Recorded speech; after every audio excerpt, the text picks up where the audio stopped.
Hello there. Today I'm going to be showing you how to pull data from an API. This is going to be a very basic example, but I am going to be taking images from a cat API, and you can see the documentation right here. But what I'm going to be doing is I'm going to be taking images from these objects that I'm going to be pulling from this API to display on the web page. And as you can see, I've already typed out some basic things for our component that we're about to make. So I have made some comments here. This is going to be our main endpoint that we're going to be using to obtain all of the cat breeds. And this is going to be the image link that we're going to be using to obtain the image for each specific cat breed. And we'll go more into that as we start coding. But as you can see, I just made a basic layout here. We're going to be using the useState hook and the useEffect hook. And so let's just get started. So the first thing that we want to do when pulling from an API is we want to begin creating our useState variables.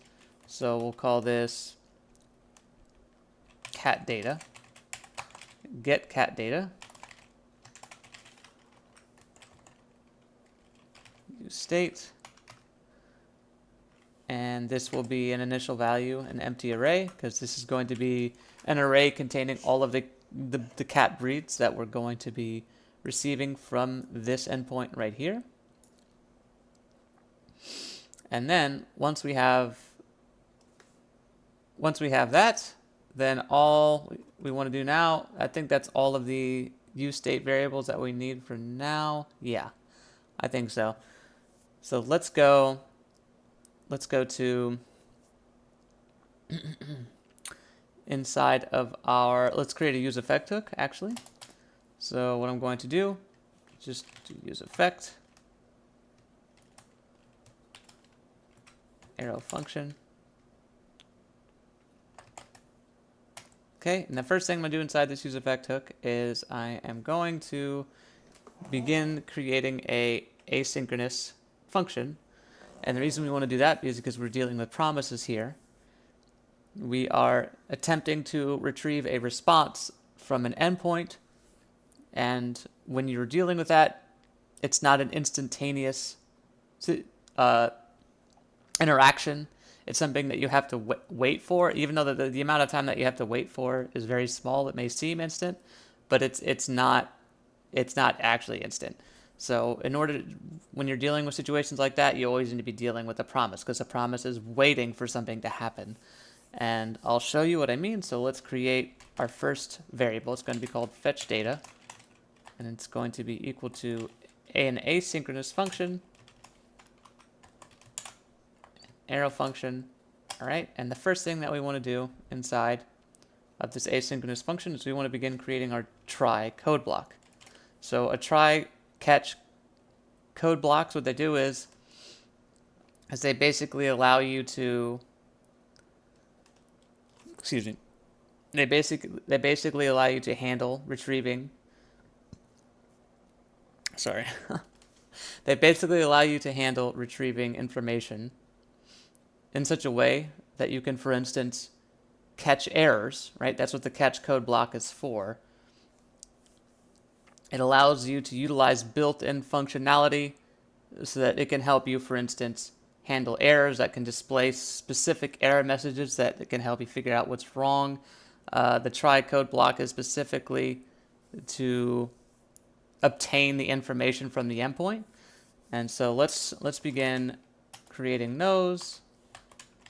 Let's just do catch error,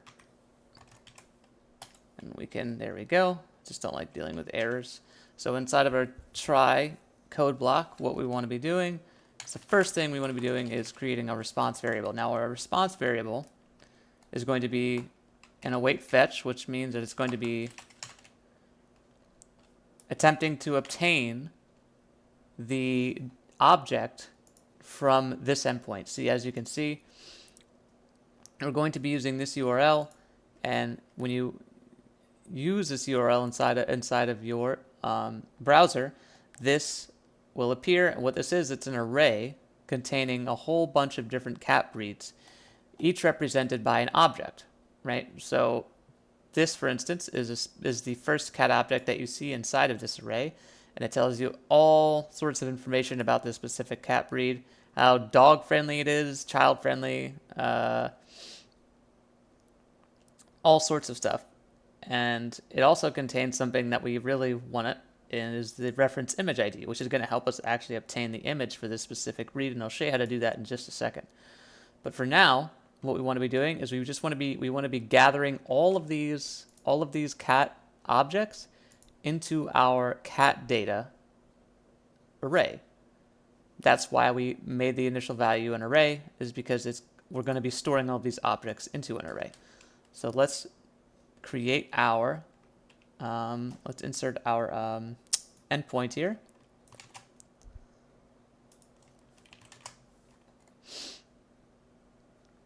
There we go. And now what we want to do is, after we create our response, we want to be doing an if statement. And this is going to be saying if the response fails, or if the response is not okay, that's what that means. We want to be throwing out an error message, throw new error. And this can say kind of anything you want, but it'll just be like error could not receive response, something like that. Okay, so now we have a response. What we want to be doing now is we want to be taking that response and converting it into a JSON object, right?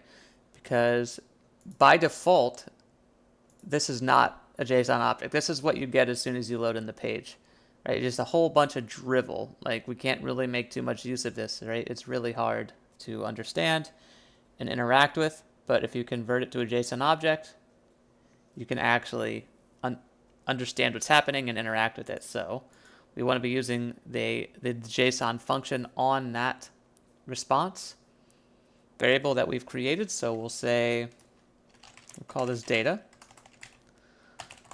and this will be await response.json. And again, we have to use the await keyword here because we need to wait for our asynchronous function to obtain the objects from this endpoint. Okay, and now what do we want to do now is we want to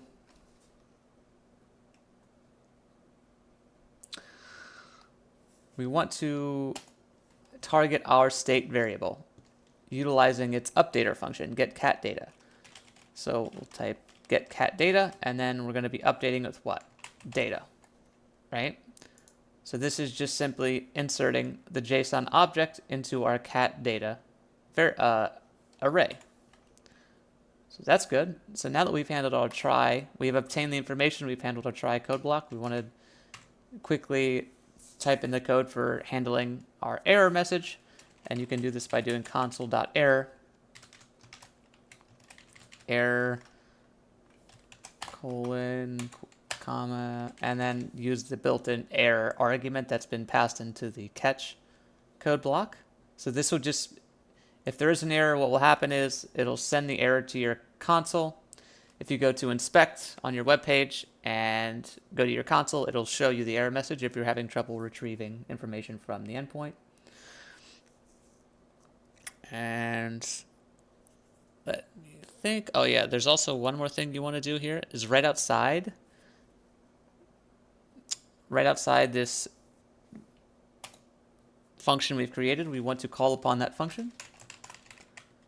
Otherwise it wouldn't run. And I also forgot to mention we're using a useEffect hook, which means that we need to create an empty dependency array, or using a dependency array. In this case, it's going to be an empty dependency array. And there we go. Okay, so now what I want to do. Oh, and by the way, an empty dependency array basically just means, I won't get too much into detail because it is pretty confusing. It's just to prevent your component from re-rendering needlessly. I'll probably make another video on that later because that is confusing. But for now, don't worry about it. Just put an empty dependency array in there, and The next step that we want to do is that so what we've done, we successfully inserted our cat breeds into our cat data array. The next step is we want to actually render these images inside of our objects to display them on the screen. So now this particular API is a little different in the sense that the image link itself is not within the main set of objects that we've inserted into our cat data array. What they do give us, though, is, as I mentioned earlier, the reference image ID. And with this ID, you can see here's another endpoint that's utilizing that ID at the end of the endpoint. And inside of this endpoint is a specific singular object specific to the ID of the cat breed. And one of its properties is, in fact, the image link that we want. This will take us to the image directly, and that is what we want to be displaying on our web page. So I'll show you how we can do that. The first thing that we want to do is we want to use a map function that's going to be looping through our cat data array. And so we want to be using JSX to say cat data.map, double opening parentheses. We'll call each object cat. That should be fine. And then arrow function, another set of parentheses because we're returning something, right? And now, what we want to be doing is what do we want to be showing inside of this map function? Well, we want to be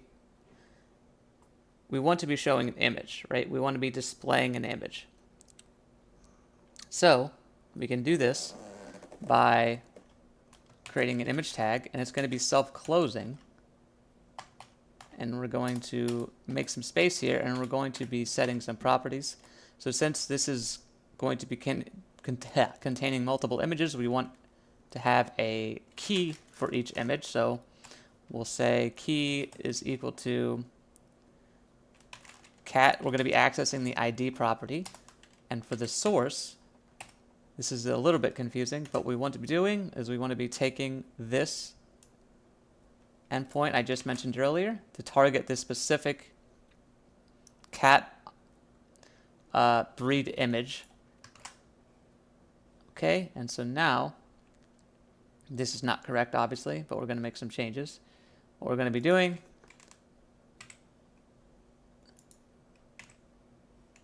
is this, and just bear with me here. I'll explain after I'm done coding.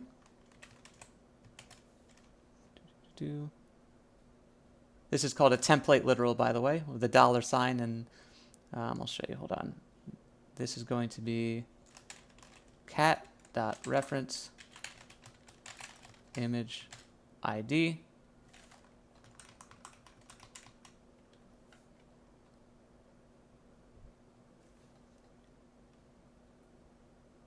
Okay, and then I'm going to style it a little bit, just so it'll be easier to see. We'll say 200 pixels. Oops.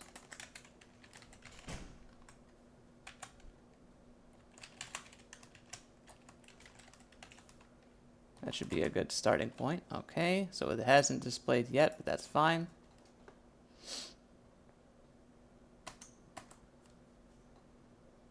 Let's see quickly what the problem could be here.